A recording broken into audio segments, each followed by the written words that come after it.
So they're filling up these detention centers. I do believe they will turn them into concentration labor camps.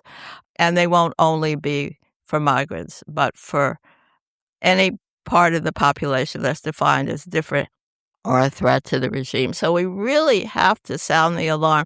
And we as migration scholars, because what we know, the knowledge we have about who migrants really are and how they build societies and how this has always been part of building society, has to be an alternative narrative that we make loud and clear as we unite with other people who are under attack. What if migration isn't something that just happens, but something that is made? Welcome to Production Side, the podcast about the societal negotiation of migration. We explore how migration is produced through policies, institutions, and categories. And we ask, what role does migration research itself play in this process? Welcome to this episode of our podcast Production Side. Today we want to talk about migration research in current times, where we witness rising authoritarianism, anti-migrant politics and an increasing extreme right in many parts of the world. And we want to discuss what this means for us as migration scholars. My name is Christine Lang. I'm Professor of Social Geography and Reflexive Migration Research at Osnabrück University, and I'm hosting this episode together with my dear colleague Janine Dahinen, Professor of Transnational Studies at the University of Neuchâtel. We are joined today by Nina Glick, one of the world's leading voices in migration research. She's Emeritus Professor of Anthropology and was the Director of the Cosmopolitan Cultures Institute at the University of Manchester. Her work, for example, on the concept of methodological nationalism or transnationalism, has left a lasting mark on the field. She's currently speaking out loudly against rising authoritarianism and the curbing of migrants' rights.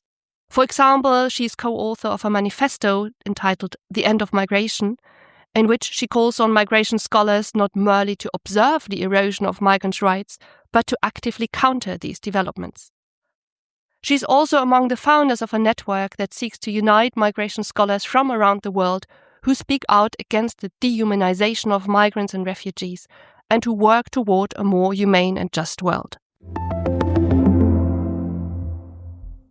So, Nina, many thanks for joining us today for this conversation.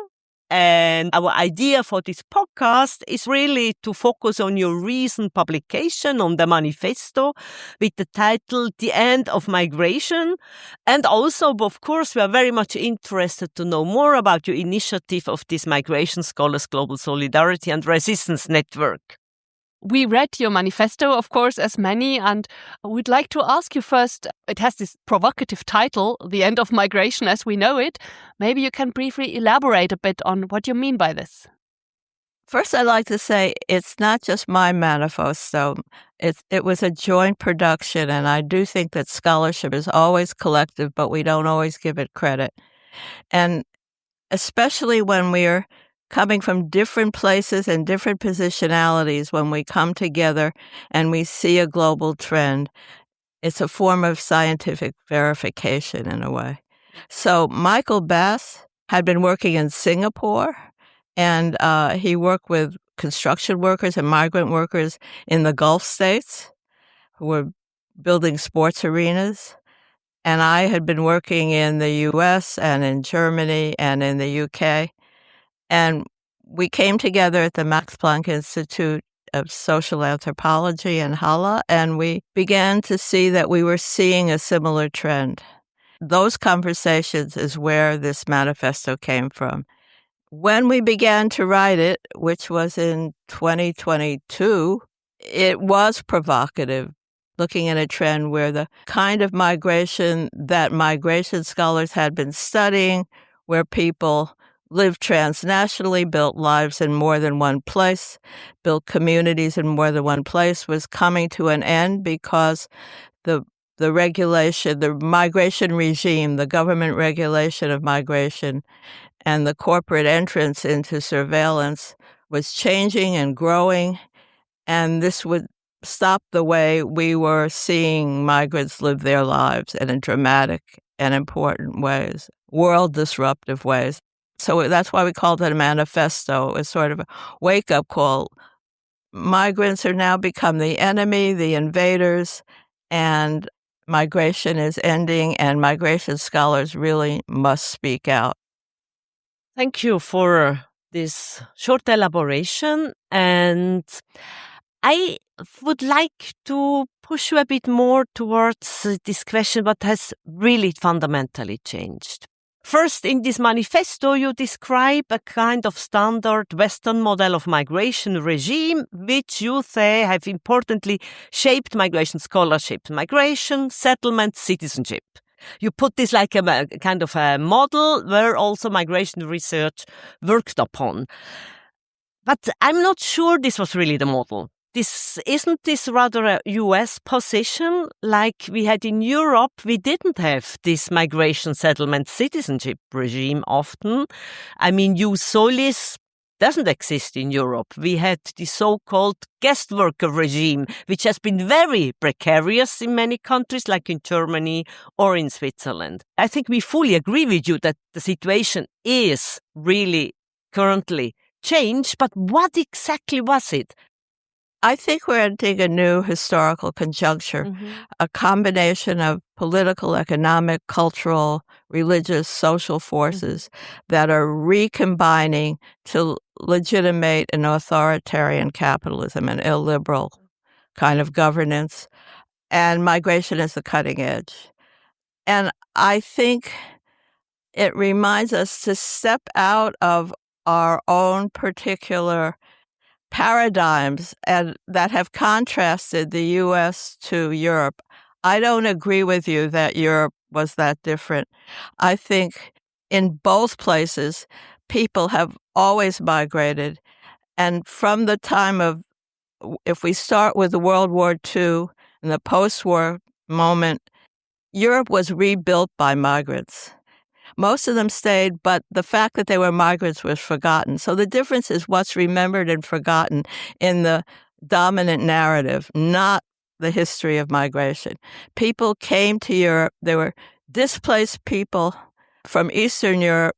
There were refugees who fled the power of the Soviet Union. There were labor migrants from Southern Europe who moved north. And there were colonial migrants from both the Caribbean and South Asia. And they all came, and most of them actually stayed, enough to make it a significant part of the population. The percentages are just about the same, 3 or 4% of the whole population. But U.S. is seen as a nation of immigrants, and Germany is not. That's part of the way in which all the refugees, the people who fled, the so-called ethnic Germans fled and then were assimilated, actually. So what you've got is different narratives, not different processes. But whether you had a narrative of assimilation or a narrative of disappearance, what's changing is people are now not able to move and settle.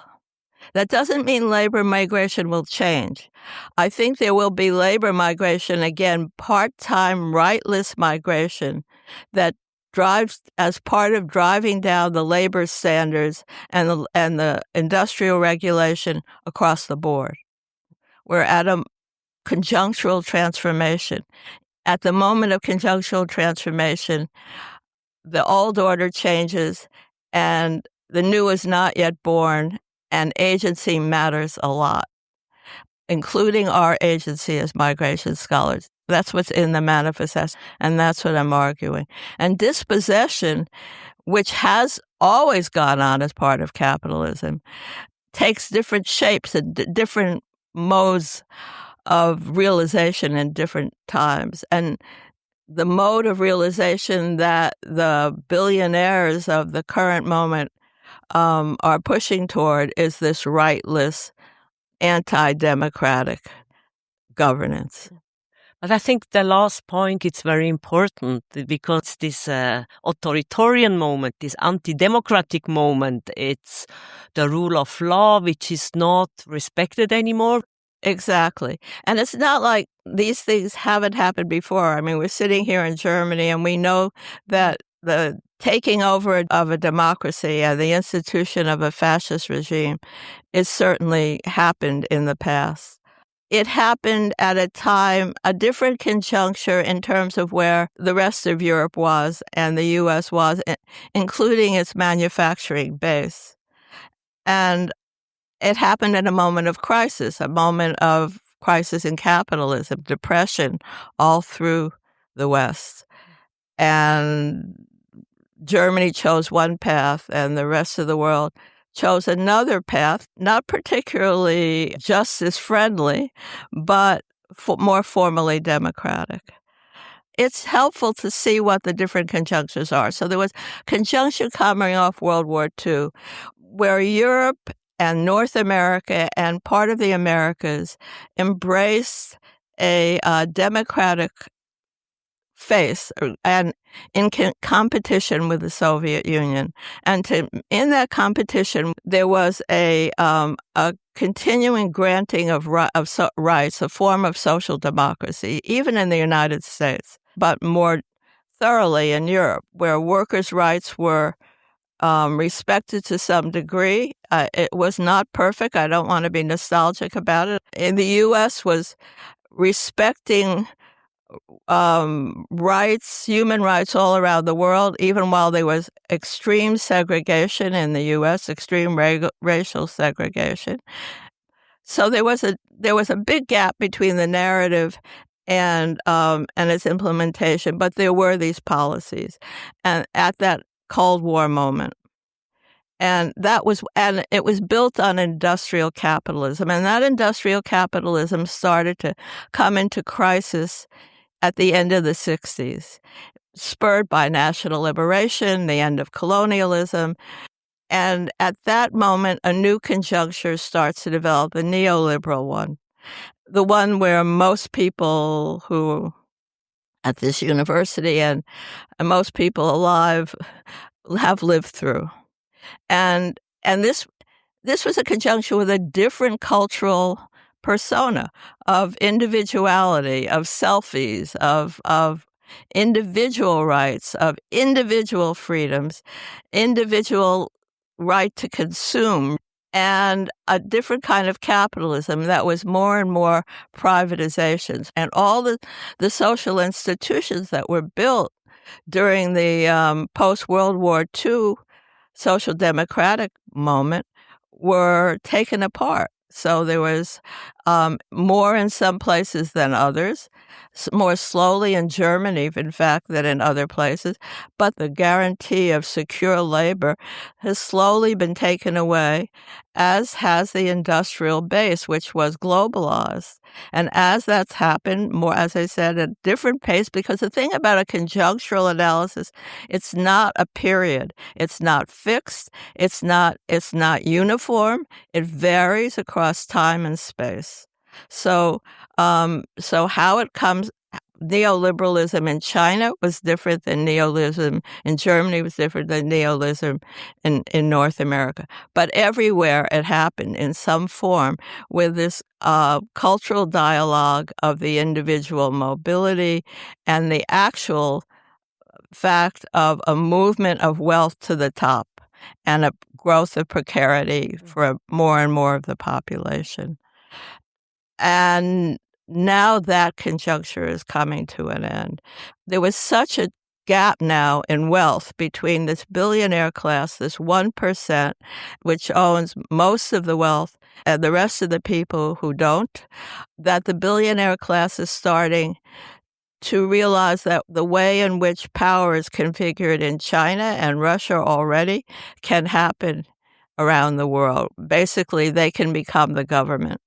As I said, it hasn't been done yet, but there's a direction for them to directly merge corporations and governance, finance and governance, AI and governance, so that they control more directly. And that means taking away the kind of rights that developed during social democracy, the alteration and a restructuring of culture, of social institutions and political institutions, as well as the economy. And here we are. Thank you so much for this, because this is not in a manifesto. And I think this is very important that we could make you talk about this. Yeah. Maybe also to add this perspective on rights. You mentioned the social rights, but also what we can observe is very much a change in the human rights regime, also out of which has been established in a certain historical moment and has had its historical conjuncture, but now related to this rise of nationalist, populist, right-wing policies, that this whole idea of there is something like an international human rights regime seems to erode. And I wonder how you connect this also, because in your manifesto you make very clear that we have to get away from this traditional categorizations in migration research, labor migrants, refugees, but we have to see how there's very similar situations that they face, and whether this rights perspective is actually what connects these situations, that we have an erosion of the social rights that have been established at a certain times, but also an erosion of human rights that go beyond social rights of workers, but also concern then the displaced person, refugee, the understanding that they are there's something like asylum. So whether you see the connection there on this rights perspective. Yes, I've been tracing it. I've been writing this paper, which tries to put this together. And the human rights and the right of asylum is very interesting, because right after World War II, it was a narrative that develops in the United Nations and with building on the 4 freedoms that FDR, Franklin Delano Roosevelt, had put out as a goal in terms of justification for World War II to rally public support. And it built on the freedom of speech and the freedom of belief. And it gets taken into the Declaration of Human Rights. But in the beginning, right after World War II, they really were only talking about Europe. They only applied refugee rights to people fleeing the Soviet Union and to displaced people. This was a rights regime that applied to Europe. And it's exactly as the conjuncture changes to neoliberalism that we get the rights regime applied globally. And the rights of asylum really get instituted, and procedures get instituted so people can come from Africa or Latin America and claim asylum elsewhere.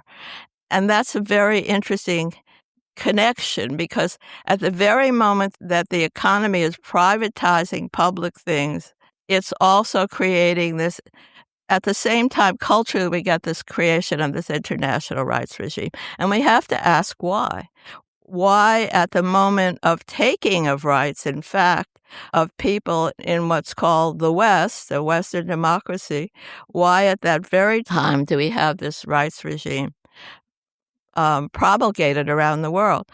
I think that there's a connection between human rights, humanitarian work, and security work and the construction of a national security state. We see this happening dramatically after 9/11. So it's a process, but it really comes from the very idea that you have to have a whole structure, a UN structure, a government structure to decide who is really a refugee and who's just a labor migrant and therefore doesn't have a right to come into the free world anymore, right? Because they're just a labor migrant. And this categorization, which migration scholars contributed to, legitimated, got funded to do, created whole fields, journals about refugee studies here, transnational migration there. This kind of distinction becomes the basis then for developing an increasing rejection of asylum seekers on the basis that they're not really asylum seekers, and then a criminalization of people who migrate. So we can see the progression and how it happens starts to develop during the neoliberal conjuncture as people's actual social rights and a sense of social good gets taken away, and public programs are defunded, and money is moved into integration programs for refugees.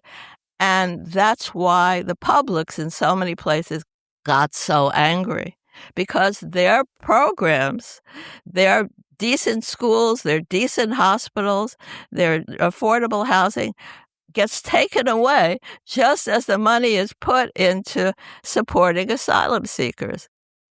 There is another aspect which I found quite interesting, at least when it comes also to social science. I mean, there was this a long tradition of these critical humanitarian studies, right? I mean, like Didier Fassin, Miriam Ticktin saying, I mean, this whole humanitarianism is actually, it's a moral economy based on compassion and taking away rights. So this would basically nicely fit with what you have been saying. This would be the second juncture we have been talking about. But now we as scholars, again, we are here because there is no money anymore for humanitarian aid. So we have been critically analyzing something which was a critical movement or process. But what are we doing now? We can even not criticize this anymore because most countries on the planet now withdraw their money for other countries, they for humanitarian aid, I'm living next to Geneva. Geneva is empty. These international organizations in Geneva, these humanitarian organizations, they don't have money anymore. So again, it's we criticize as scholars. We clearly saw, we made this critical analysis, but what are we doing now? That's why I say we have to be activists.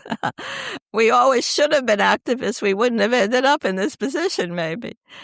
Yes, in the United States, when Trump came into power the second time, he issued a list of words that you could no longer say.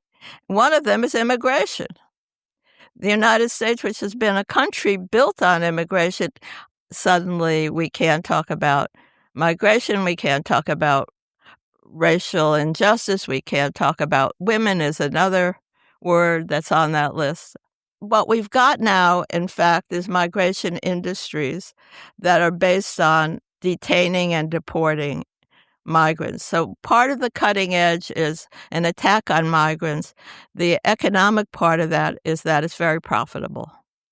The billionaires profit from criminalizing migrants and from borders.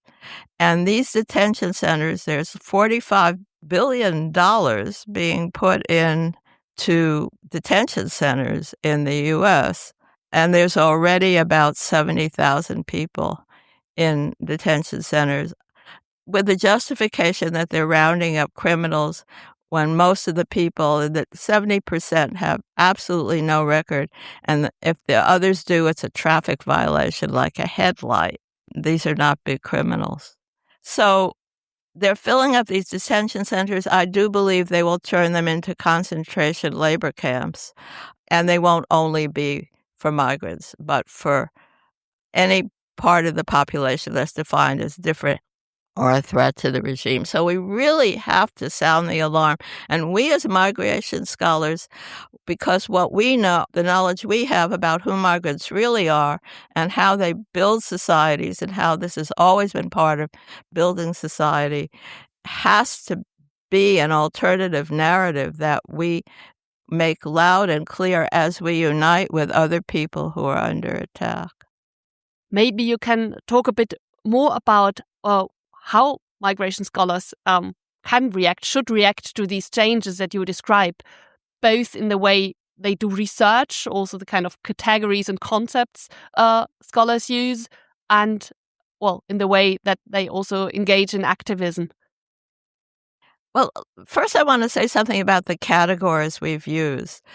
I mean, we were part of creating this narrative that legitimates these attacks. I do think so. I don't think that most people meant to do that. I think migration scholars, I've met them from all over the world, are mostly a very caring sort, humanitarians, in fact. But we did make migrants very much into others. We really legitimated that they needed to be integrated in some way. The dividing, and this is a form of methodological nationalism, to see the dividing line, the major dividing line of identity and interest and culture between migrants and non-migrants, when in fact people have multiple identities. People identify, in terms of age, gender, region, profession, tastes in music, tastes in food that don't have anything to do with the boundaries of a nation state. So, and that's why when migrants show up someplace, they start to become social the fabric. Their parents, their workers, they relate to what's going on and they build social ties. And that's really coming out now in the United States, because when they start rounding up people, then the people who were saying, oh, yes, get rid of the criminal gangs, sure, take them away, start to say, wait a minute, those are my neighbors, my friends, the children in my child's class, my coworkers, our local political representatives, our local university faculty, our doctors.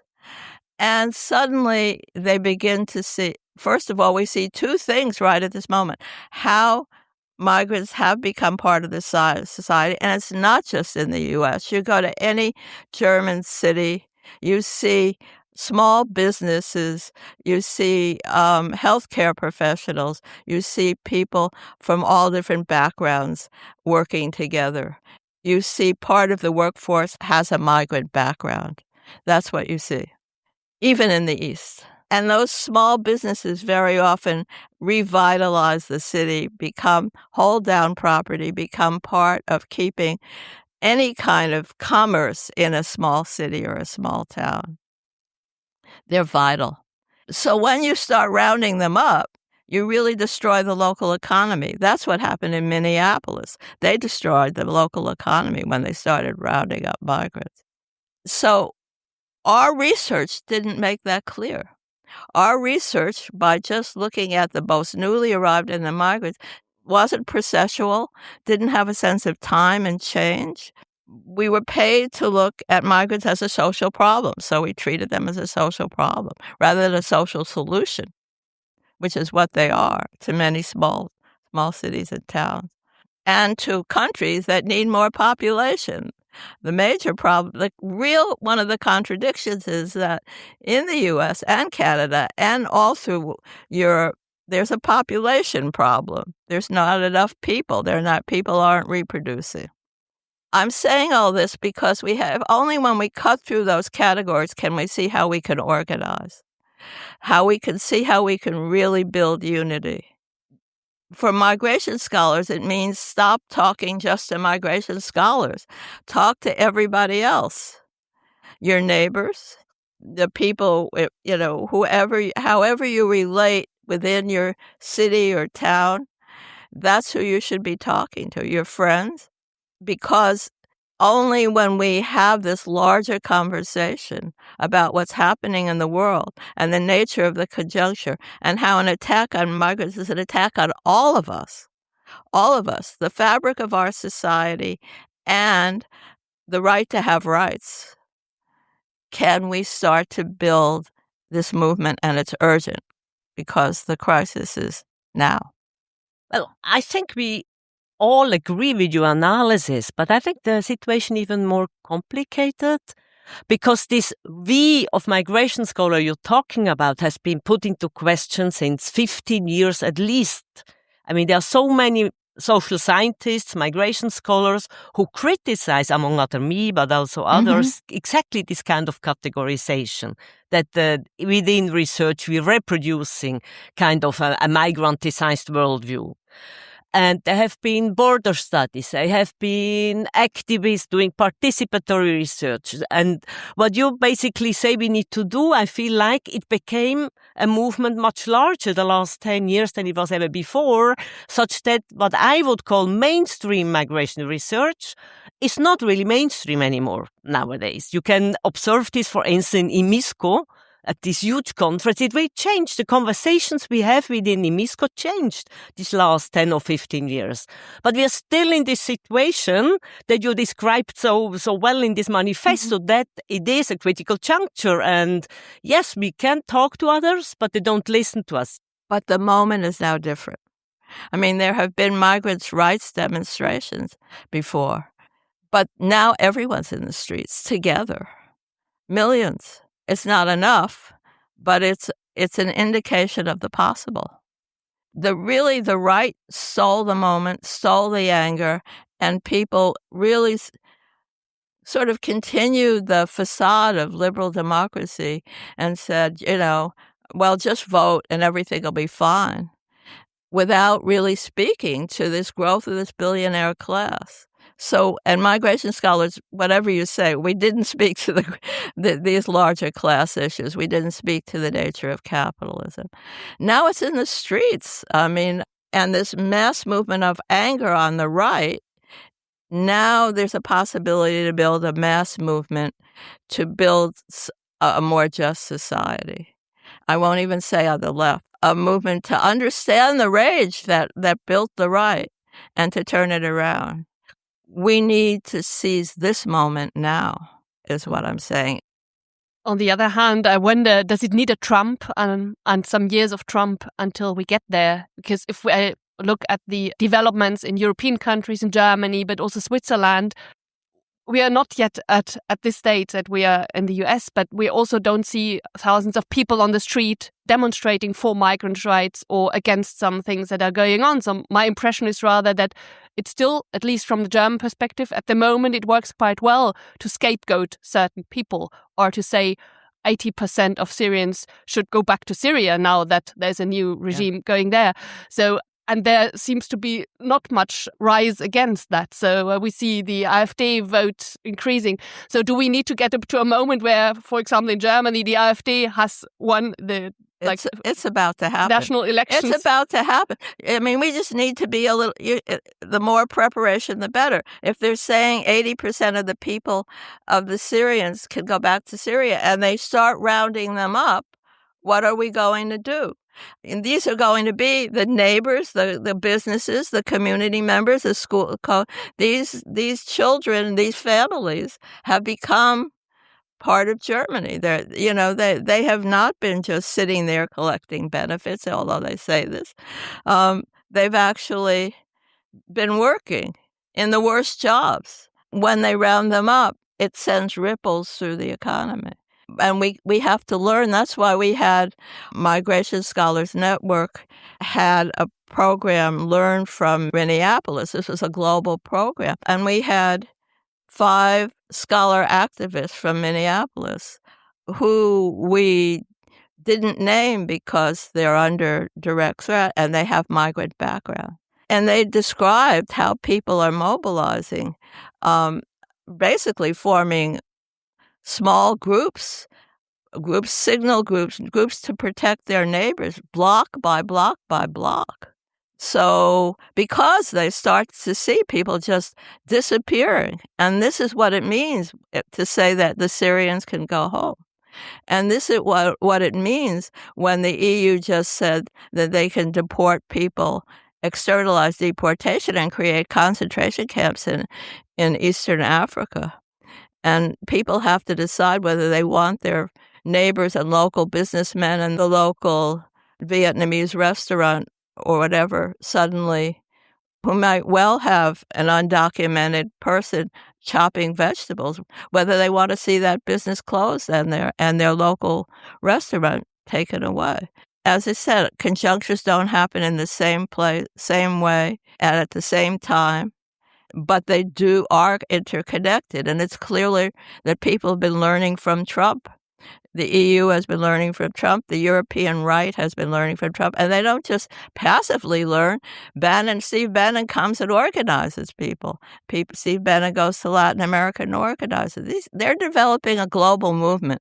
We have to, too. And migration scholars have a role to play.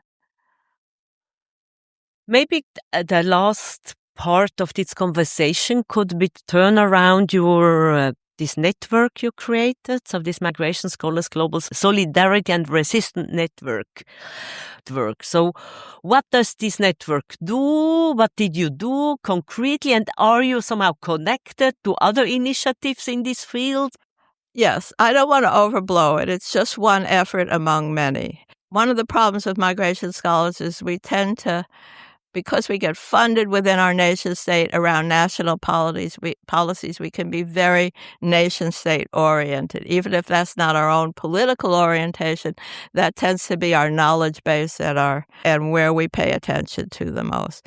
So a handful of us, migration scholars, initially Bella Feldman Bianco and I, she's a migration scholar in Brazil and an old friend, and even older than I am. We kept saying to each other, somebody has to do something. And we finally, last spring, said, well, nobody's doing anything, so it'll have to be us. And we started to contact migration scholars that we knew around the world. And we wrote a manifesto. We wrote a statement saying now is the time to organize and to speak globally because we're facing a global situation. And we have to protect migrants and migration scholarship so that migration scholars will continue to see migration as a social good and not just go along with the flow and get funded to rejoice at deportations and detention. So we put together this statement, and we had some prominent migration scholars from different parts of the world sign it as initiators. Now we have 450 or more people who have said they want to be active members of this network, not just sign something. I'm sure all of us are signing things all the time, but actually participate in actions. And then the question was, what kind of actions can we take? And we decided to learn from the teach-ins in the 1960s, but also make them teach-outs, because those were very university-oriented, and we felt we needed to speak out and speak publicly and find public forums and unite with other people. We want to talk to each other, because we felt that one of the things that happens is that people look at the news and they say, well, I don't really like it, but everybody else seems to be going along. Just as you said, well, all these people want to deport the Syrians. I don't think they actually do, but there hasn't been a way of actually, there's only the right mobilizing, and they haven't had a chance to sit with other people and say, do you think that's right? Not really. Well, I don't think that's right either. That's the kind of thing we wanted to do. We have this website that links together various migration initiatives and publishes them and promotes them. There's a detention center group, documents the number of detention centers all over the world. There's all kinds of activity. I have another question on this network, because when you describe this whole conjunctures, these changes, you made a very strong point that there are broader societal developments, and where the way that migration and migrants are dealt with is just part of, but actually all populations all people are affected by this. And you also described that we need this larger conversation, and saying that the attack on migrants is an attack on all of us, because it concerns so many fundamentals of how we understand and want to have society working. So in this network, are there also ideas to connect with other initiatives, or to make this actually broader claim about very fundamental changes on, for example, questions of labor and work, how this is organized, or how cities are structured, or questions of internal displacements, homelessness, or housing markets, or whatever? We can think about so many aspects where these developments play out. So is this network somehow also connected to other initiatives, or do you start from the migration lens? Well, we've taken on the task of helping organize all these migration scholars that have developed all over the world. When I started studying migration, there weren't any migration scholars, basically. Definitely not in anthropology, and really they did demography if they were in sociology. And neoliberalism produced migration studies, migration journals, migration institutes, and hundreds of doctorates in migration. So we thought we would mobilize those, but our members are also active in many other ways. I have to point out that Elise and Tricia are the ones who've been doing the website, and everyone at this moment is, particularly in the U.S., is very overstressed because bad things happen every day. Sometimes it feels like every minute. Thank you so much. I mean, it was really interesting, and thanks for giving us the time to reflect with us on these issues. And actually, I'm really pleased to hear an optimistic voice, because you are a kind of an optimistic voice, and they are rare currently. We all feel a bit overwhelmed and helpless, and I think that's also when these kind of networks come into play and play really a crucial role they can unite people and bring us together. So many thanks for this as well. Can I just say, it's the people of Minneapolis and small towns that are making me optimistic, because when you see that when they see danger and they see armed masked men, instead of running away, they run toward it to protect their neighbors with a whistle. And it's not just happening there, it's happening in small towns. And when small towns get together and say, we don't want a concentration camp in our city, no way. Small Republican towns in the South are doing this, then you see this is possible, but we can't sit back and be pessimistic. Janine, we just heard Nina call upon us as migration scholars and as citizens to not simply sit back and give in to pessimism, but to act and actively counter current trends of eroding migrants and human rights. So let's take this as a starting point to reflect on our role as migration researchers in these current times, and how we can and should speak up, and what we can take away from our conversation with Nina. And I would suggest actually to take out 3 points related to what we just discussed with Nina and to go a bit further on these. One point is the positionality of research and the impossibility of doing unpositioned research. And the second point is the idea of what is actually activism and speaking out loud, and how we can understand this and do this. And the third point would be the responsibility of migration scholars in the usage of categories. So what do you think? Oh, that's great. Thanks a lot for suggesting these 3 points. And I really think that in Nina's talk or in the podcast, we really can go back to what she said while discussing the 3 points. Would you like to start introducing the first point? Yes.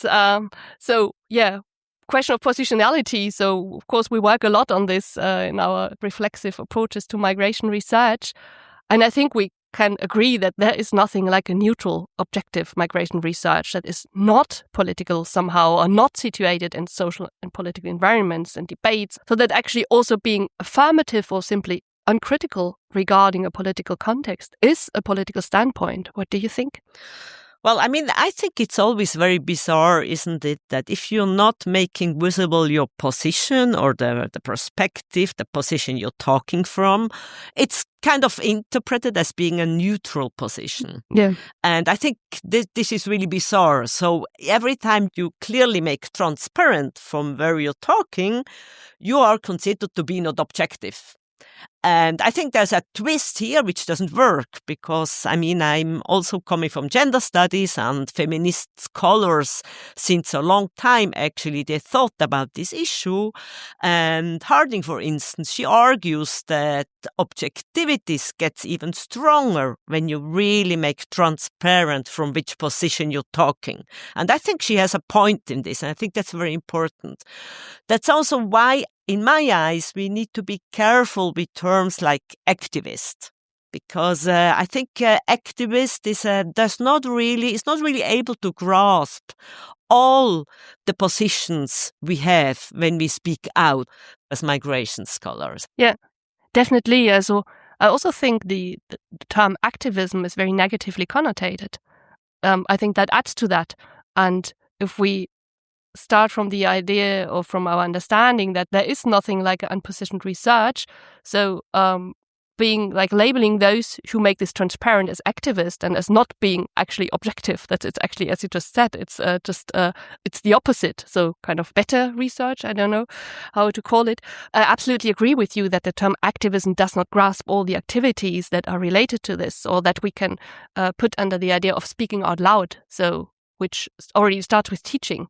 So I think one of my most important everyday way of speaking out is teaching also bachelor students which do not study migration research but other topics, but kind of creating a political understanding of the world and point them to some developments, and do this in the role of a teacher, and of course relating this to analytical concepts, but with the whole aim to make them understand better social realities, which always involves a critical viewpoint.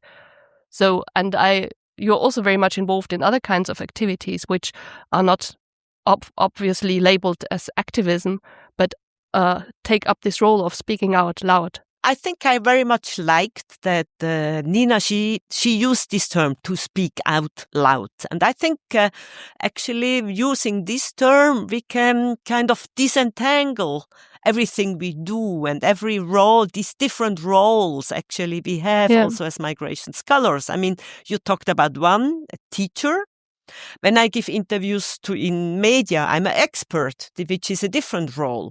When I'm invited to argue with right-wing party stakeholders, I even have a different role. Yes, yeah. So I think that you never would say that I'm an activist when I talk to journalists, but I think this is also a way of speaking out. I think we are social scientists. We critically analyze societies. That's one of the fundamental issues of social science, and hence also of migration scholars. Yeah, and this comes with different audiences, as you just said, and we speak out loud differently towards different audiences. It is important to have this plurality of approaches and voices, and also different kind of strategies to transmit our scholarly-based, research-based knowledge to further audiences and connect this to current social and political developments. Yeah, I fully agree with this. And because we often hear that people are not listening to us. And I think maybe this is right, maybe it's not right, but it's correct or not correct. But what is definitely sure, or I think what is really important is, as you said, to speak out to different forms of audiences and having different roles. And it's not about making a hierarchy between these different roles and positions that go together. So I think activists are not, let's say, less objective than are migration scholars doing consultancy with politicians, for instance. I think these are different ways of feeling this role of speaking out. Yeah. But I think what we can take, or what I personally take from our conversation with Nina, is to be much more aware of this role of speaking out loud, and maybe reflect much more on how we do this in different settings towards different audiences, maybe also being more self-confident that this is a part of our role, and use these settings and fora to also kind of combine our research-based perspectives with critical analysis of current social environments, and also help our audiences to better see certain developments that maybe they have not so much reflected upon. I think this really helps to think about this speaking out loud, as you said, to see this as a part of our role as scholars and teachers, but also as citizens in a situation where some fundamentals of liberal democracy become eroded. I fully agree. I think it's even more important than ever, this speaking out, also to contribute to democratic debates, to bring in arguments, and also to make very clear that opinions are not the same as arguments. And I really think we have a crucial role to play here, in particular at the current times, which are highly problematic, as Nina addressed very nicely. Yeah. And I think it's also important what they started, this collective started with doing a network to be much more connected on this and also exchange with others about our different approaches and maybe also challenges we encounter when doing this, which can be the kind of activism and that this scholar network that Nina has initiated is doing, but also other forms. So we see this much more also as a collective task and exchange on this. I think that's a very important point you said here. I think this the idea of collective solidarity and also of exchange. I feel like this in current times, this is really necessary. And again, for this, I think we need these different audiences, these different roles, etc. in speaking out. Yeah. And it's also our responsibility, I think, as migration scholars, clearly. Yeah, definitely. And also to use our role, which is maybe somehow more stable, still more stable than those of other people working in the field and as practitioners who often face also, as currently in Germany, for example, cut down in budgets for civil society associations and who also rely on allies and for example, research to address some points and maybe have some support in voicing their perspectives. So I think it's also when we think about solidarity and creating connections, it's one thing is among scholars, but also going beyond that and seeing us also our responsibility and in connecting with other people who might need this support even more so currently. Yeah, I fully agree. And that the role of activists, of so-called activists, to go back to this quite narrow term, is still very important, I would say. So maybe let's move to a further important point that also Nina has addressed in the conversation we had with her. Actually, the responsibility of us as migration scholars in how we use categories. So as Nina has said, migration scholars have also contributed to make migrants into others. So we are also part of this whole process that we are now criticizing. What do you think? Yeah, definitely. And I mean, there are a lot of scholars criticizing this meanwhile. And, well, I think the important thing is we all need categories. I think we agree about this. This is a psychological issue. We cannot give sense to the world and be in the world without categorization. But the question is, how do we address these migration-related categories in a reflexive way? No? So, like, for instance, this distinction between migrants and non-migrants. I mean, we need really to address this distinction, to deconstruct it and reconstruct it. And I think there are a lot of scholars who really the last 10, 15 years came up with many suggestions how we can deal a bit differently with these categories, be it by demigrantization, be it by being interested in how and when and where and through which technologies people become migranticized in the first place and others not. So I think there is a lot going on here and we should not stop doing this. We should not stop, and it's also a process in our everyday research work. So it's not an easy task to always keep thinking about the categories we use, especially because we also have to use some categories in the field when we are doing empirical research. We cannot come with our abstract theories. Of course, we need to speak in the language of the people that we talk to. But then this constant reflection on not conflating the categories we meet there, we also use in our everyday languages, but then with the categories of analysis, once we look at the processes that we study there. So to reflect on this in all stages of our research process, I think, as you say, it's a process, both in our own research, but then, of course, an ongoing process in the discussion on how we best deal with this and what we can make with this.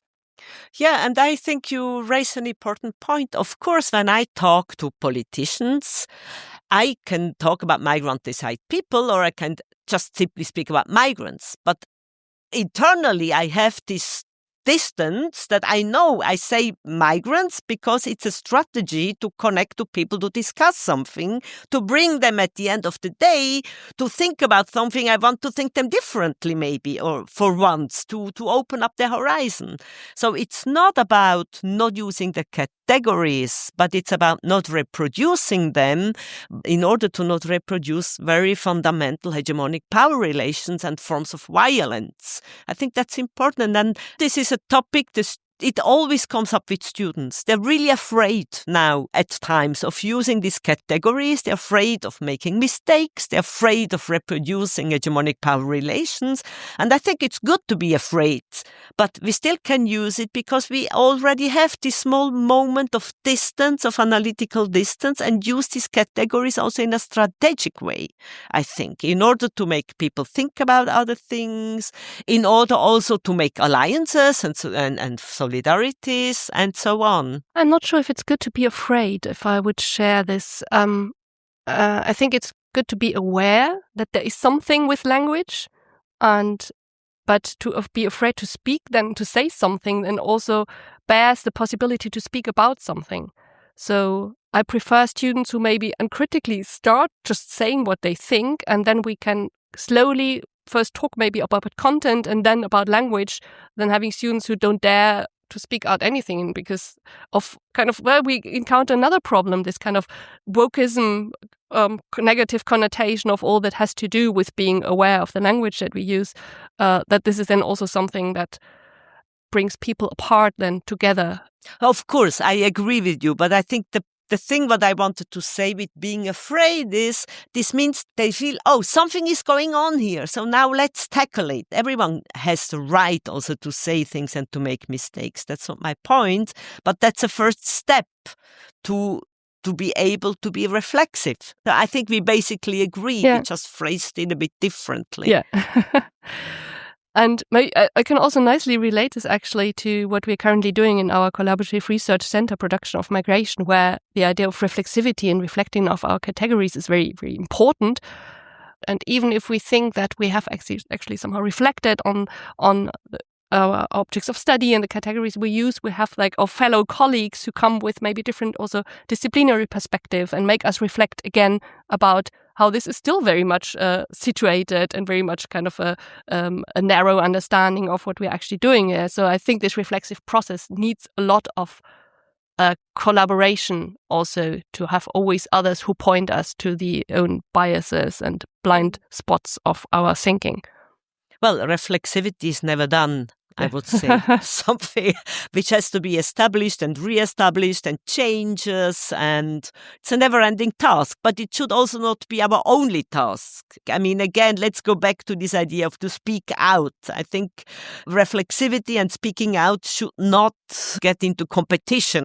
I think it should be done in parallel, basically. Yeah, that's true. And I think this is very good final sentence for our podcast too. And I would like to close this in thanking Nina again for the opportunity to have this inspiring conversation with her. It's so impressive to see how she's still so much active and involved in scholarship and in creating these networks, in activism and speaking out loud against current rising authoritarian movements and anti-migrant politics. I think we both wish, and we all wish, that we could be so active after a long career as Nina Glick Schiller is. Thank you for listening to Production Side, the podcast about the societal negotiation of migration. If this episode made you think, subscribe and spread the word. You can find all credits, sources and further links in the show notes and at producingmigration.org. Production Side is produced by the Collaborative Research Center Production of Migration at Osnabrück University, funded by the German Research Foundation in collaboration with Podcast Fabrik Bielefeld. New episodes are available wherever you get your podcasts. Until next time, and until then, what's being produced right now?